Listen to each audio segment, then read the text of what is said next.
The white walls of the medical station made Cathvar feel trapped.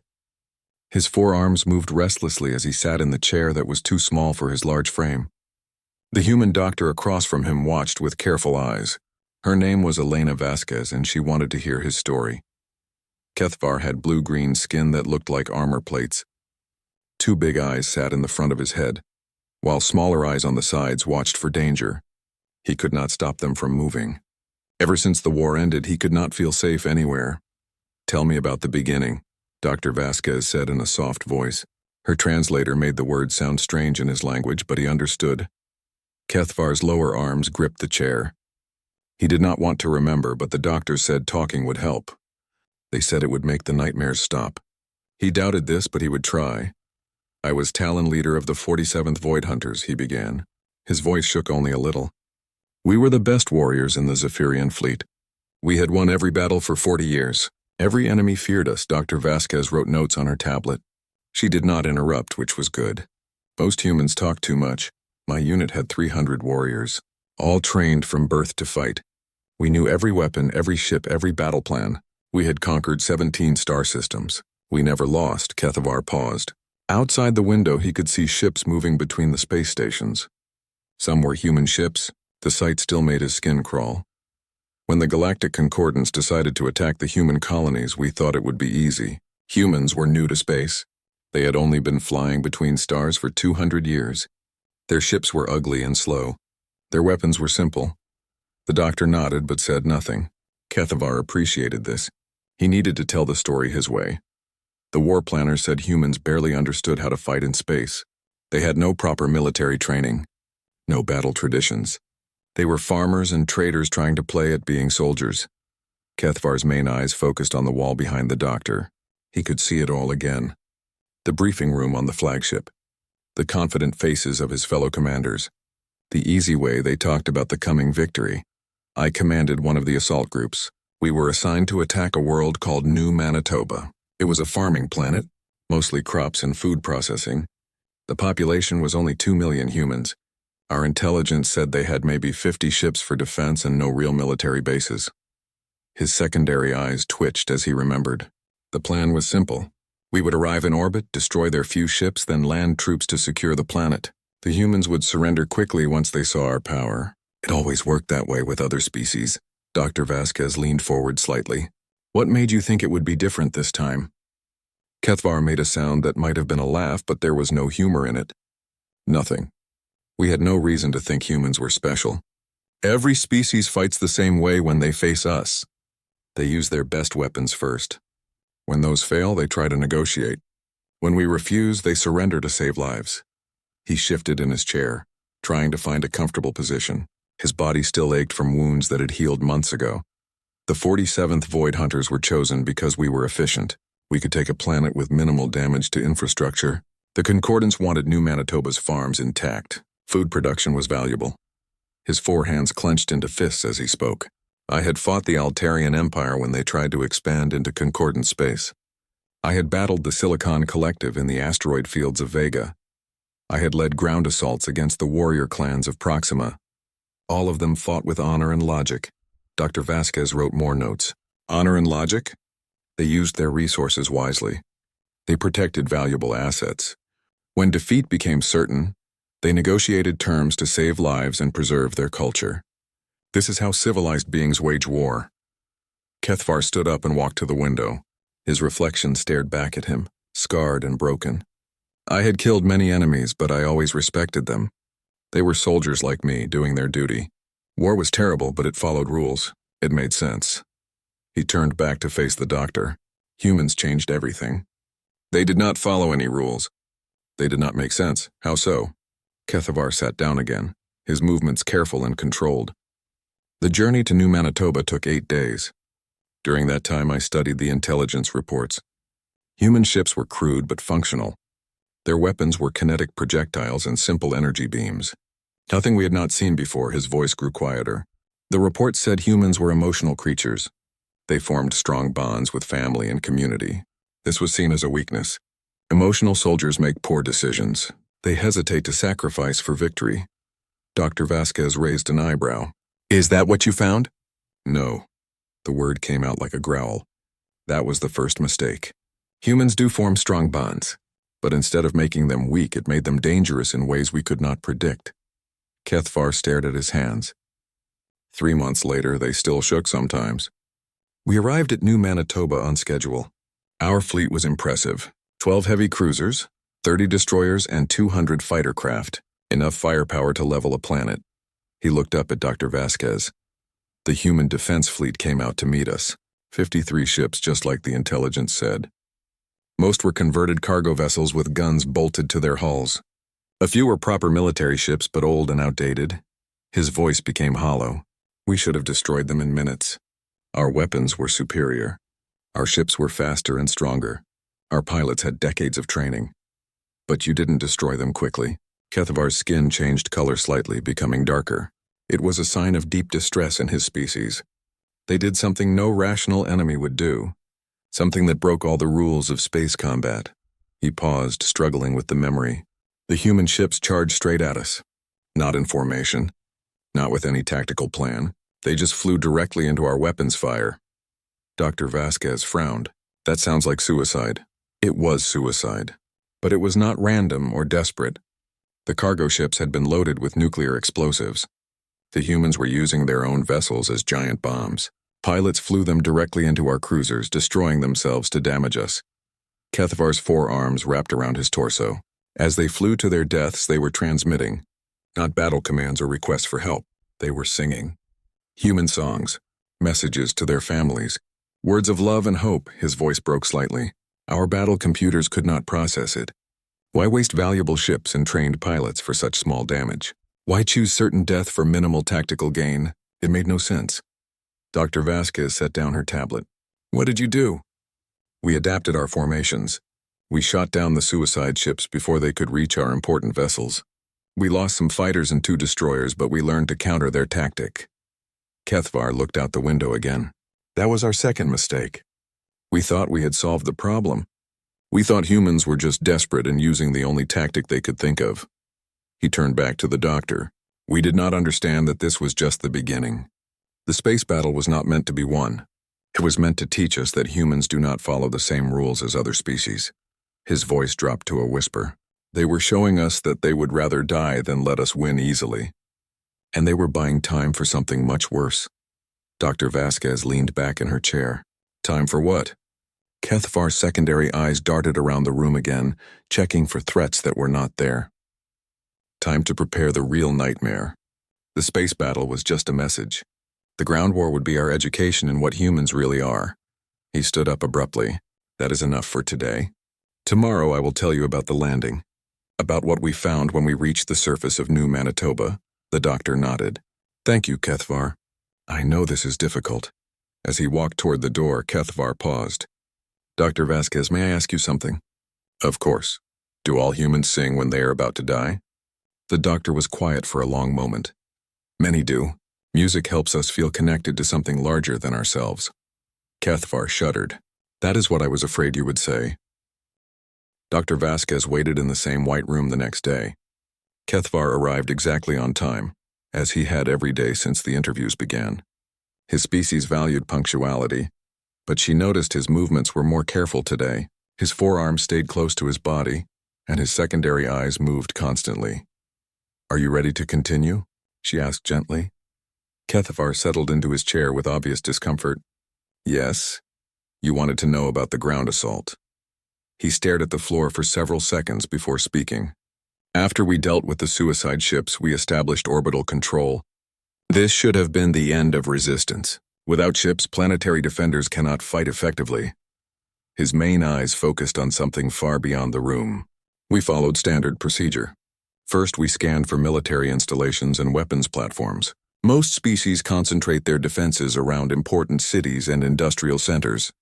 Dr. Vasquez made notes as he spoke. Did you find what you expected? No. Kethvar's skin darkened again. The scans showed almost nothing. A few small radar stations, some communication towers, no missile silos, no defensive batteries, no military bases. It was as if the planet was completely defenseless. He shifted uncomfortably. This made our commanders confident. If humans had no ground defenses, the invasion would be simple. We would land, secure key locations, and wait for surrender. His voice became strained. I was assigned to lead the assault on the planetary capital, a city called New Winnipeg with about 500,000 people. My 300 warriors would be enough to control the entire urban area. Kethvar stood and walked to the window, his reflection wavering in the transparent metal. The landing went perfectly. No anti-aircraft fire, no opposition.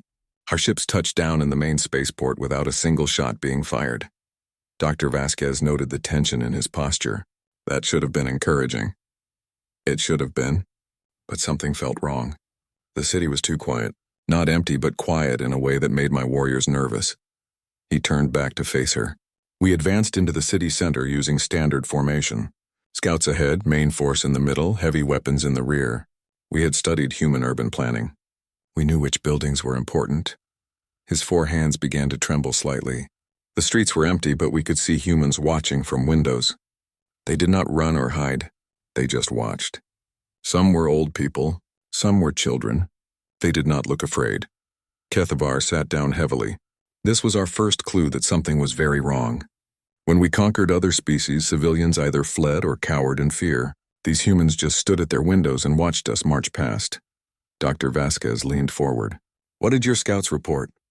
They found abandoned positions, trenches that had been dug and then left empty, weapon emplacements with no weapons, barricades with no one behind them. His voice grew hollow. At first, we thought the human military had fled. Some species abandon their positions when they see overwhelming force, but our scanners still detected humans in the buildings around us. Kethavar's secondary eyes darted around the room. Then we reached the government district. The buildings were important: city hall, police stations, communication centers. Perfect targets for securing control. He paused, his breathing becoming more rapid. That is when we learned what humans had really been doing during the space battle. Dr. Vasquez waited patiently as Kethavar composed himself. The buildings were traps. Not military traps with sensors and remote detonators. Simple traps. Explosives connected to doors, windows, even chairs. When my warriors entered the first building, half the structure collapsed. His skin had turned almost black with distress. We lost 12 soldiers in that explosion. But worse than the deaths was the realization. Humans had destroyed their own government buildings rather than let us use them. Kethavar stood again and began pacing. We called for medical teams and engineering units. While we waited, we tried to understand what had happened. The explosives were crude but effective. Fertilizer bombs, improvised devices, nothing sophisticated. His voice became angry. Any civilized species would use their explosives to kill enemy soldiers. These humans had wasted their weapons on buildings. It made no tactical sense. Dr. Vasquez made a note. Did you investigate the other buildings? We tried. Every important structure in the city had been rigged the same way. Not to kill us necessarily, but to make them useless. Humans had turned their own city into a wasteland rather than let us govern it. Kethvar stopped pacing and gripped the back of his chair. But the real horror came when we found the first volunteer. His voice dropped to barely above a whisper. In the ruins of the police station, we found an old human woman. She was badly injured from the explosion, but still alive. Our medics tried to help her. Dr. Vasquez noticed that all 4 of Kethvar's hands were shaking now. What happened? She thanked them. In broken Zephyrian, she thanked our medics for trying to save her life. Then she triggered a second bomb hidden in her clothing. The room fell silent, except for the sound of Kethvar's labored breathing. 3 of our medics died. The woman died too, of course, but she smiled as she did it. He sank back into his chair. We could not understand. Why would someone kill the people trying to help them? Why would an injured civilian become a weapon? Dr. Vasquez set down her tablet. Did you find more volunteers? Everywhere. Humans had stayed behind specifically to operate the traps. Not soldiers, ordinary people. Shop owners, teachers, parents, they had turned themselves into living bombs. Kethavar's voice became mechanical as if he was reciting a report. We adapted our procedures. We used drones to search buildings. We kept medical teams away from civilians. We established safe zones. His eyes met Dr. Vasquez's. But every adaptation we made, the humans had already planned for. When we used drones, they had signal jammers. When we avoided buildings, they had snipers in the ruins. When we established safe zones, they had mortars with delayed fuses. He stood and walked to the window again. By the end of the first day, we controlled nothing. The city was destroyed, but we could not use it. Half my warriors were dead or wounded. and we had accomplished none of our objectives. Dr. Vasquez made more notes. How did your commanders respond? They sent reinforcements. 2 more assault groups landed to help secure the city, but the pattern repeated everywhere. Humans would rather destroy everything than let us have it. Kethvar's reflection looked broken in the window. We started to realize that humans had never intended to fight a conventional battle. They had spent the time during the space combat preparing something completely different. He turned back to face the doctor. They had turned their entire city into a weapon. Not just the buildings, but the people too. Every human we encountered was potentially dangerous. His voice became strained again. The worst part was the children. Human young ones would approach our patrols carrying food or water. Our soldiers were trained to be careful, but these were obviously non-combatants. Dr. Vasquez waited as Kethvar struggled with the memory. The food was poisoned, not to kill quickly, but to make us sick, weak. The children were not trying to murder us outright. They were trying to make us ineffective as soldiers. Kethvar sat down heavily. We could not fight children. Our culture does not permit harming the young of any species. But these human children were fighting us in ways we had never encountered. His 4 hands clenched into fists. They were not innocent. They knew exactly what they were doing. They had been trained to use our own moral code against us. Dr. Vasquez leaned back in her chair. How long did the urban fighting continue? 3 days. 3 days to learn that humans do not think like any other species we had encountered. They do not value the same things. They do not fight for the same reasons. Kethavar's voice became hollow. On the 4th day, we received new orders. Abandon the cities. Focus on rural areas and industrial sites. The commanders thought humans might be more rational about protecting their food production. He looked directly at Dr. Vasquez. That was our next mistake. We thought we understood what we were facing. We thought the city fighting was just human desperation. His secondary eyes began moving frantically again. We had no idea that the humans were just getting started. The real nightmare was still coming. Dr. Vasquez closed her tablet. We can stop here if you need to rest. Kethvar shook his head. No, tomorrow I will tell you about the farms, about what we found when we tried to secure the food production facilities. As he stood to leave, he paused at the door. Doctor, do humans always teach their children to fight? We teach them to protect what they love, she replied carefully. Kethvar shuddered. That is what I was afraid you would say. The 3rd day found Kethvar arriving early to the interview room. Dr. Vasquez noticed he carried himself differently. His forearms were wrapped protectively around his torso, and his secondary eyes never stopped moving. She had seen this behavior in other trauma patients. He was approaching the worst of his memories. You wanted to know about the farms, he said, without waiting for her greeting. Dr. Vasquez activated her recording device and settled into her chair. Take your time. Kethvar began speaking immediately as if holding the words back was causing him pain. After we abandoned the cities, Command decided to focus on the agricultural zones. New Manitoba's main value was food production. If we could secure the farms and processing centers, we could starve the human population into surrender. His skin had already begun to darken with distress. My unit was reassigned to a farming region about 200 kilometers from the capital. Intelligence said it was lightly populated, maybe 10,000 humans spread across thousands of square kilometers. He stood and began his usual pacing. The plan was simple. Control the main processing center, secure the storage facilities, and patrol the farming areas. Rural humans would be easier to manage than city dwellers. Dr. Vasquez made notes as he spoke. Did the rural assault go better than the urban fighting? At first, yes. The farms seemed normal. Crops growing in fields, equipment parked in yards, houses scattered across the landscape. No obvious traps or fortifications. Kethvar paused at the window, staring out at the space traffic. We landed near the main processing facility. It was a large complex with silos for grain storage and machinery for food packaging. Very valuable infrastructure. His voice became strained. The buildings were not booby-trapped like in the city. We secured them easily. Too easily. He turned back to face Dr. Vasquez. That should have been our warning. Humans do nothing without a reason. Kethvar sat down, his movements careful and controlled. We set up our command post in the main facility and began patrolling the surrounding area. The first farms we visited seemed abandoned. No humans, but signs of recent activity. His 4 hands gripped the chair arms. On the 2nd day, we encountered our first farming family. An older human couple with 3 children. They were working in their fields as if nothing had changed.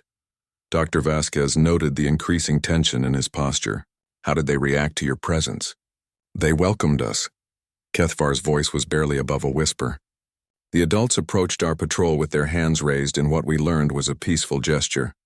They offered us food and water. His secondary eyes began darting around the room. We were suspicious, of course. After the poisoned food in the city, we tested everything. But the food was clean. The water was pure. The humans seemed genuinely friendly. Kethvar stood and resumed pacing. The family spoke broken Zephyrian. They said they just wanted to continue farming. They had no interest in politics or war. They just wanted to feed their children and tend their crops. His voice became hollow. We let them continue working. They seemed harmless. What threat could farmers pose to trained warriors? Dr. Vasquez waited as Kethvar struggled with the memory. The next morning, half of my patrol was dead. The words hung in the air like a physical presence. Kethvar's skin had turned completely black. The humans had not poisoned the food or water. Instead, they had introduced something into our air filtration systems. A biological agent. Bacteria from their soil that our immune systems could not handle. His voice shook. The family had been studying our equipment while pretending to be friendly. They learned how our life support worked. Then they contaminated it with microscopic life from their own world. Dr. Vasquez leaned forward. How did you discover this? Our medics found the bacteria in the dead soldiers' bloodstreams. When we confronted the farming family, they did not deny it. The old man explained very calmly that earth bacteria would make us sick but would not kill their own crops. Kethavar's 4 hands clenched into fists. They were not trying to murder us out of hatred. They were solving a practical problem. How to remove us from their land without damaging their livelihood. He stopped pacing and stared at the floor. We arrested the family, of course. But the damage was done. More of my warriors got sick over the following days. We had to evacuate the facility. Dr. Vasquez made careful notes. Did you encounter other families? Yes, and each one had learned something different. One family had been experimenting with acoustic weapons, sounds that disrupted our hearing organs. Another had discovered that certain crop fertilizers could be turned into explosives. His voice became mechanical again. Every farm was a laboratory. Humans were testing different ways to hurt us, not kill us necessarily, but make us ineffective as occupying forces.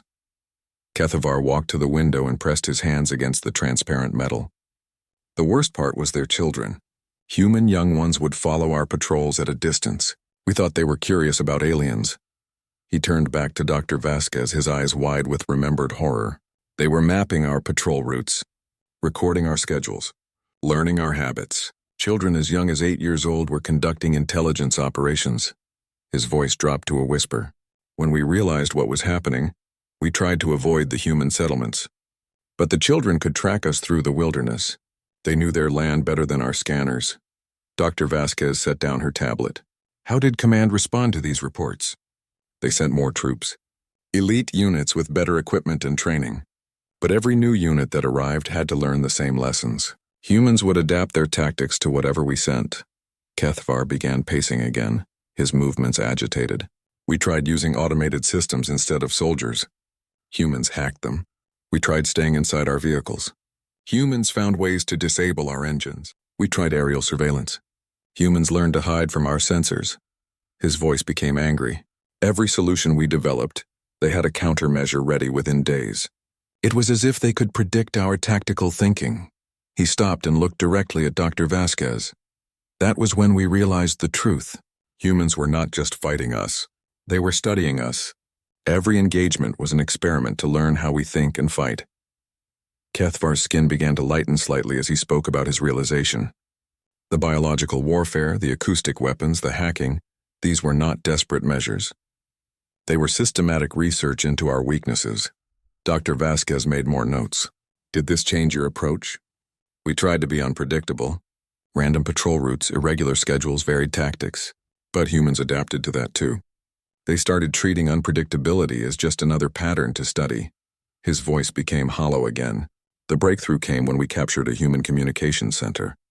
We found their records. They were broadcasting everything they learned about us to other human colonies. Kethvar sank into his chair as if the memory physically exhausted him. Every weakness they discovered, every successful tactic they developed, every countermeasure they created, all of it was being shared across the human network. He looked up at Dr. Vasquez with haunted eyes. We were not just fighting the population of New Manitoba. We were fighting every human in the galaxy. Each battle made all of them smarter. His four hands began to shake again. The reports showed detailed analysis of our equipment, our biology, our psychology. Humans had turned warfare into science. Dr. Vasquez leaned back in her chair. How did this make you feel? Terrified. The word came out as a growl. We had fought many enemies, but never one that got stronger by losing. Every human who died took valuable information with them, but they had already passed that information to others. Kethvar stood and walked to the window again. By the end of the first week, we controlled nothing. The farms were contaminated or destroyed. The processing center was useless. My unit was reduced to less than 100 effective soldiers. His reflection looked broken and defeated, but the humans were just getting started. The real horror was still coming. He turned back to face the doctor. Tomorrow I will tell you about what happened when we tried to retreat. About what we learned when humans decided to go on the offensive. Dr. Vasquez closed her tablet. Are you sure you want to continue? Kethvar nodded slowly. The galaxy needs to understand what humans really are. The Concordance needs to know what they tried to fight. As he moved toward the door, he paused. Doctor, do humans always turn everything into a weapon? She considered the question carefully. We turn everything into a tool. Whether it becomes a weapon depends on what we need to protect. Kethvar shuddered. That is what I was afraid you would say. Dr. Vasquez arrived at the interview room to find Kethvar already waiting. He sat perfectly still, all forearms folded across his chest, staring at the table. His skin was the darkest she had ever seen it, almost black with distress. She realized they were approaching the heart of his trauma. We can postpone this session if you need more time, she offered gently. Kethvar shook his head without looking up. No, this part needs to be told. This is where everything changed. Dr. Vasquez activated her recording device and settled into her chair. Tell me about the retreat. It was not a retreat at first, Kethvar said, his voice flat and mechanical.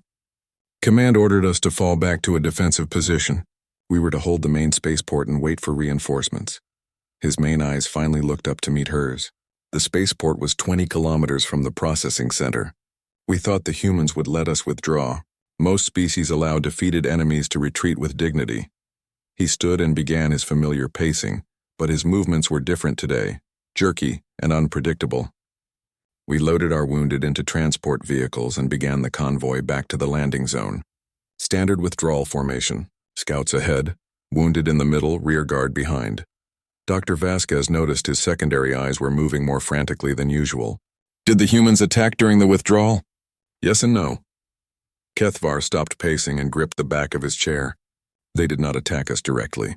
Instead, they attacked the road. His voice became strained. The humans had spent the week we were fighting them studying our vehicle requirements.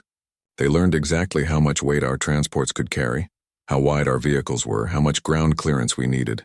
He resumed pacing. Then they modified every bridge and roadway between the processing center and the spaceport. Not destroyed, modified, made just narrow enough that our vehicles could not pass safely. Dr. Vasquez made notes as he spoke. So you had to find alternate routes? That was the plan. But every alternate route had been changed too. Some roads had deep trenches dug across them.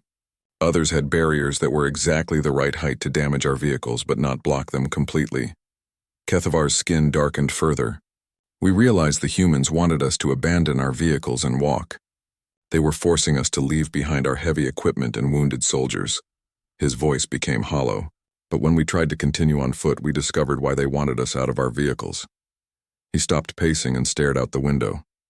The humans had turned the landscape itself into a weapon. They had studied our walking patterns, our formation spacing, even how our feet interacted with different types of ground. Dr. Vasquez leaned forward. What did they do? Pressure plates, hundreds of them, hidden under normal-looking soil, but they were not designed to explode when we stepped on them. Kethvar turned back to face her, his eyes wide with remembered fear. They were designed to inject our feet with local anesthetics, drugs that would numb our limbs without causing obvious injury. His four hands began to shake. At first, we thought it was just fatigue from the long march. Warriors started stumbling, moving more slowly. But then we realized our feet were going numb. He sat down heavily. The humans had studied our anatomy during the previous battles. They knew exactly where to inject the drugs to cause maximum mobility problems without killing us. Dr. Vasquez made careful notes. How did you respond? We tried to identify and avoid the pressure plates, but they were everywhere. Every step was potentially dangerous. Our march slowed to a crawl. Kethavar's voice became mechanical again. That was when the real attack began. Not with weapons, but with knowledge. He stood and walked to the window.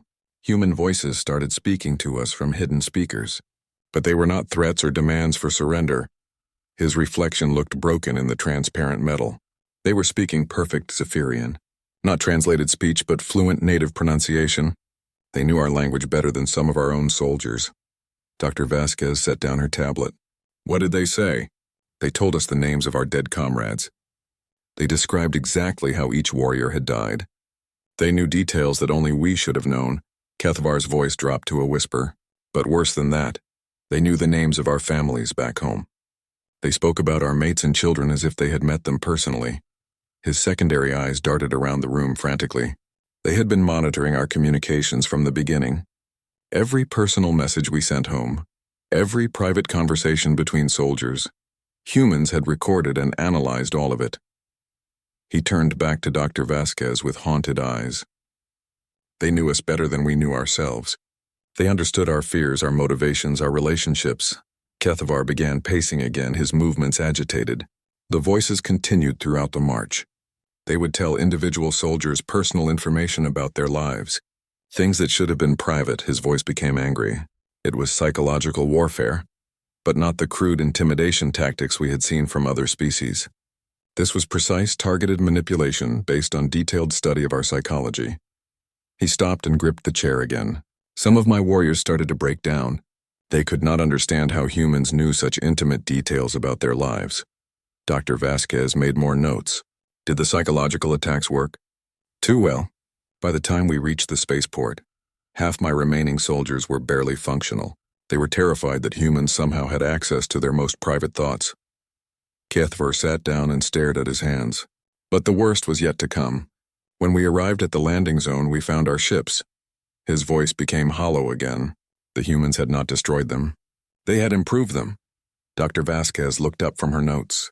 Improved them how? They had studied our technology during the week of fighting.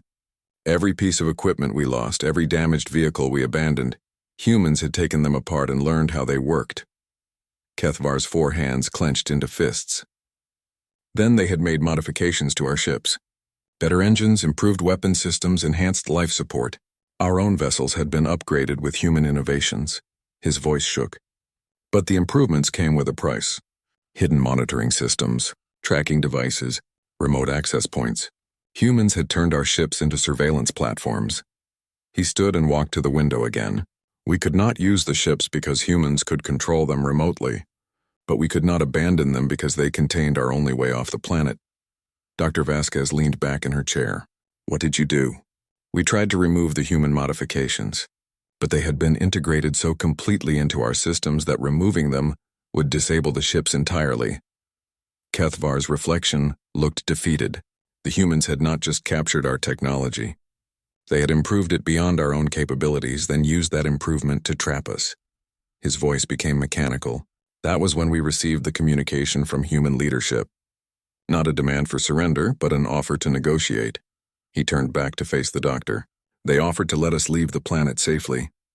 In exchange, they wanted access to our technical databases and military protocols. Kethavar's skin lightened slightly as he spoke about the negotiation. The offer was reasonable. Too reasonable. We knew there had to be a trap. Dr. Vasquez made notes. Did you accept? Command decided to investigate. They sent a small delegation to meet with human representatives. I was ordered to accompany them as military advisor. His voice became strained again. The meeting was held in a neutral location, an abandoned farmhouse halfway between our positions and the nearest human settlement. Kethavar began pacing again. When we arrived, we found 3 humans waiting for us, 2 adults and 1 child. They were not armed and showed no signs of fear. His secondary eyes started moving frantically. The adults were clearly negotiators, calm, professional, knowledgeable about our culture and military structure. But the child was something else entirely. He stopped pacing and stared at Dr. Vasquez. The child could not have been more than 12 years old by human standards, but she spoke flawless Zephyrian and demonstrated detailed knowledge of our military capabilities. His voice dropped to a whisper. She had been present during our battles. Hidden, watching, learning. This human child had observed our tactics firsthand and analyzed our weaknesses. Dr. Vasquez set down her tablet. What did she tell you? Everything. The word came out as a growl. She explained exactly how humans had defeated us. Not through superior firepower or technology, but through superior learning ability. Kethavar's 4 hands began to shake again. She showed us recordings of our own battles. Video footage taken from hidden cameras that captured every mistake we made, every tactical error, every moment of confusion. His voice became hollow. But worse than that, she showed us projections. Computer models that predicted how we would respond to different scenarios. The humans had not just studied what we did, they had learned to predict what we would do. He sank into his chair as if the memory physically exhausted him. The child explained that every battle we fought made their predictions more accurate. Every tactic we tried was added to their database. Dr. Vasquez leaned forward. What was their final offer? Kethavar looked up with defeated eyes. They would let us leave New Manitoba with our surviving soldiers. On the final day of interviews, Dr. Vasquez found Kethavar sitting motionless in his chair, staring at his 4 hands. His skin was pale gray, almost translucent. She had never seen a Zephyrian look so fragile. This is the last session, she said gently. Are you ready? Kethavar nodded without looking up. Yes, this part. This part explains why the war ended. Why the Concordance granted humans full membership instead of trying again. Dr. Vasquez activated her recording device and waited for him to begin. The evacuation should have been simple, Kethavar said, his voice barely above a whisper. We had negotiated safe passage. The humans had agreed to let us leave with our surviving soldiers and equipment. He finally looked up, his main eyes focusing on something far beyond the room. 73 warriors remained from my original 300. All wounded, most psychologically broken. We just wanted to go home. His voice became mechanical. The human delegation provided us with detailed evacuation procedures. Safe corridors to the spaceport, schedules for departure, even medical supplies for our wounded. Dr. Vasquez made notes as he spoke. Did the humans honor the agreement? Completely. Too completely. Kethavar stood and began his slow pace around the room. Every detail was exactly as promised. No attacks, no harassment, no attempts to delay our departure. His secondary eyes began their familiar nervous movement. But as we prepared to leave, we started receiving intelligence reports from other battlefronts. Other human colonies that were under attack by Concordance forces. He stopped pacing and gripped the back of his chair. The reports were disturbing. Every human world was fighting differently. Each colony had developed unique tactics based on their local resources and environment. Dr. Vasquez leaned forward. Different how? One world used modified mining equipment as weapons. Another had weaponized their weather control systems. A third had turned their civilian transportation network into a military logistics system. Kethavar's voice became strained, but the pattern was always the same. Humans would study their attackers during the initial assault, then adapt their defenses to exploit specific weaknesses. He resumed pacing, his movements agitated. What made it worse was the communication between colonies. Every successful tactic developed on one world was immediately shared with all other human settlements. His 4 hands began to shake. The Concordance was not fighting individual planets. We were fighting a collective intelligence that learned from every engagement. Dr. Vasquez made careful notes. How did Command respond to these reports? Panic. The word came out flat and emotionless. Fleet commanders started reporting impossible situations. Human defenders who seemed to know Concordance tactics before they were even implemented. Kethavar walked to the window and pressed his hands against the transparent metal. One fleet reported that humans had modified captured Concordance weapons to be more effective than the originals. Another found human civilians using improvised technology that outperformed military-grade equipment. His reflection looked broken and defeated. But the worst reports came from the intelligence division. They had been monitoring human communications, trying to understand their strategy. He turned back to Dr. Vasquez with haunted eyes. Humans were not just sharing tactical information. They were sharing detailed analysis of Concordance psychology, culture, and decision-making patterns. His voice dropped to a whisper. They knew us better than we knew ourselves. Every species in the concordance had been studied, catalogued, and analyzed. Humans had created profiles of our thinking patterns and emotional responses. Dr. Vasquez set down her tablet. What did they do with this information? They used it to predict our strategies before we implemented them. Human defenders could anticipate concordance attacks because they understood how we think. Kethavar began pacing again, his movements jerky and unpredictable. The intelligence report showed human children studying recordings of concordant species in school. They were teaching their young ones to think like us. His voice became angry. But they were not trying to become like us. They were learning to predict us while remaining fundamentally different in their own thinking. He stopped and stared at Dr. Vasquez. That was when we realized the true scope of what we were fighting. Humans had turned warfare into education. Kethavar's skin darkened with distress. Every battle was a lesson. Every defeat was a learning opportunity. Every casualty provided data for future engagements. His voice became hollow. The final intelligence report was the most disturbing. Human colonies were deliberately prolonging some battles to gather more information about concordance capabilities. Dr. Vasquez leaned back in her chair. They were sacrificing their own people for intelligence? No, Kethavar shook his head vigorously. They were not sacrificing anyone. They were investing lives to save more lives in future battles. His four hands clenched into fists. Humans who died in the early battles died to make later defenders more effective. It was not waste. It was strategic resource allocation. He walked to the window again. The reports showed mathematical models. Humans had calculated exactly how many casualties they could accept in each battle to maximize learning while minimizing total losses across all colonies. His voice became barely audible. They had turned death itself into a weapon against future aggression. Dr. Vasquez made more notes. How did this affect concordance morale? It destroyed it. Kethavar turned back to face her. Soldiers started refusing combat assignments. Not out of cowardice, but out of the realization that fighting humans made them stronger. His voice became mechanical again. Fleet commanders reported that every engagement with human forces resulted in improved human capabilities. We were literally training our enemies to defeat us. Kethavar sat down heavily in his chair. The breaking point came when human colonies started going on the offensive. Dr. Vasquez looked up from her notes. The humans attacked concordance worlds? Not attacked, liberated. His voice was filled with a mixture of awe and terror. They sent aid to species that the concordance had conquered.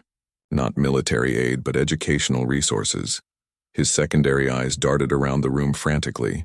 Humans began teaching other species how to resist concordance occupation. They shared the tactics they had developed, the psychological profiles they had created, the technological innovations they had discovered. Kethavar's voice became strained. Within months, every conquered world in concordance space was using human-developed resistance techniques. The empire that had taken 40,000 years to build began collapsing in a matter of seasons. He stood and began pacing again, but the humans were not trying to conquer territory. They were spreading ideas. The idea that any species could resist if they learned how to think like humans. His voice dropped to a whisper. The final report from Concordance Intelligence was classified at the highest levels. It contained a single recommendation: immediate negotiation for peace with full human autonomy. Dr. Vasquez closed her tablet. Because the alternative was total collapse? Because the alternative was worse than collapse. Kethavar stopped pacing and looked directly at her. The intelligence division had concluded that continued conflict with humans would result in the complete transformation of galactic civilization. His voice became hollow. Not conquest, but evolution. Humans were not trying to rule the galaxy. They were trying to teach it to think differently. Kethavar walked to the window one final time. The war ended because the Concordance realized that fighting humans was not just futile. It was self-destructive. Every battle made humanity stronger while making their enemies weaker. His reflection looked ancient and broken. The peace negotiations were concluded within weeks. Humans were granted full membership in the Galactic Concordance with voting rights and military command privileges. He turned back to Dr. Vasquez. Not because they had won the war, but because the alternative was a universe where every conflict became an educational opportunity for an immortal collective intelligence. His four hands hung limply at his sides. That is what humans truly are, Doctor.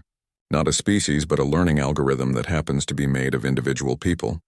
Dr. Vasquez gathered her notes and stood. Thank you, Kethvar. Your account will help the Concordance understand what happened during the war. As she moved toward the door, Kethvar spoke one final time. Doctor, there is something I must ask. Something that has haunted me since the evacuation. She paused and turned back. What is it? During our final meeting with human negotiators, the child who had studied our tactics asked me a question. She wanted to know if Zephyrians could learn to think like humans. His voice became barely audible. I told her no. Our brains are different. Our culture is different. We could never adapt the way humans do. Dr. Vasquez waited as he struggled with the memory. She smiled and said that was what made the war so interesting. Humans had to learn how to fight enemies who could not learn to fight like humans. Kethvar's skin became completely pale. Then she thanked me for being such a good teacher. He looked at Dr. Vasquez with defeated eyes. I still do not understand what she meant. How was I a teacher when I was the one being defeated? Dr. Vasquez considered her answer carefully. You taught humans how to fight Zephyrians.